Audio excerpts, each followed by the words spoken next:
ವಿದ್ಯೆ ಕಲಿಯಲು ಬರುವ ಪವಿತ್ರ ತಾಣಗಳು ಇಂದು ರಣರಂಗವಾಗುತ್ತಿದೆ. ಮಂಗಳೂರಿನ ಪ್ರತಿಷ್ಠಿತ ಪಿಎ ಕಾಲೇಜಿನಲ್ಲಿ ಪ್ರತಿ ತಿಂಗಳು 5-6 ಬಾರಿ ರ್ಯಾಗಿಂಗ್ ಮತ್ತು ಗುಂಪು ಘರ್ಷಣೆಗಳು ನಡೆಯುತ್ತಿರುವುದು ಆತಂಕಕಾರಿ ಸಂಗತಿಯಾಗಿದೆ.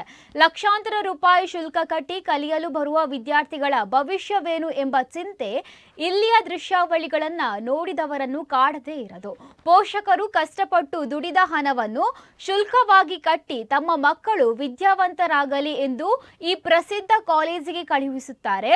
ಆದರೆ ಇಲ್ಲಿ ನಡೆಯುತ್ತಿರುವುದೇ ಬೇರೆ. ಕಾಲೇಜ್ ಕ್ಯಾಂಪಸ್ನಲ್ಲಿ ಪದೇ ಪದೇ ನಡೆಯುವ ಇಂತಹ ಗಲಾಟೆಗಳು ಶೈಕ್ಷಣಿಕ ವಾತಾವರಣವನ್ನು ಹಾಳು ಮಾಡುತ್ತಿವೆ. ವಿದ್ಯೆ ಕಲಿಯಲು ಬೇರೆ ರಾಜ್ಯಗಳಿಂದ ಇಲ್ಲಿಗೆ ಬರುವ ವಿದ್ಯಾರ್ಥಿಗಳು ಪರಸ್ಪರ ಹೊಡೆದಾಡಿಕೊಳ್ಳುತ್ತಿದ್ದಾರೆ. ರ್ಯಾಗಿಂಗ್ ಹೆಸರಿನಲ್ಲಿ ಕಿರುಕುಳ ನೀಡುವುದು ಅಥವಾ ಗ್ಯಾಂಗ್ ಕಟ್ಟಿಕೊಂಡು ಗಲಾಟೆ ಮಾಡುವುದು ನಡೆಯುತ್ತಿದೆ. ಶಿಸ್ತು ಉಲ್ಲಂಘಿಸುವವರ ವಿರುದ್ಧ ಕಠಿಣ ಕ್ರಮ ಕೈಗೊಳ್ಳಲೇಬೇಕು. ಇಂತಹ ರ್ಯಾಗಿಂಗ್ ಪ್ರಕರಣಗಳು ತಿಂಗಳಿಗೆ 5-6 ಬಾರಿ ನಡೆಯುತ್ತಿದ್ದರೂ ಆಡಳಿತ ಮಂಡಳಿ ಯಾಕೆ ಮೌನವಾಗಿದೆ ಎಂಬ ಪ್ರಶ್ನೆ ಕಾಡತೊಡಗಿದೆ. ಅವರನ್ನ ಕಾಲೇಜಿನಿಂದ ವಜಾಗೊಳಿಸಬೇಕು ಮತ್ತು ಕಾನೂನು ಕ್ರಮ ಜರುಗಿಸಬೇಕು ಎಂಬ ಆಗ್ರಹ ಶಾಂತಿಪ್ರಿಯ ವಿದ್ಯಾರ್ಥಿಗಳದ್ದಾಗಿದೆ.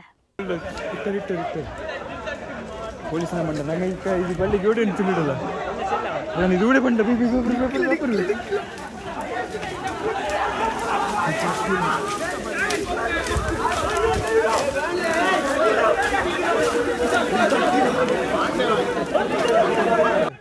ಶೆಟ್ಟಿ ಬ್ಲಾಸ್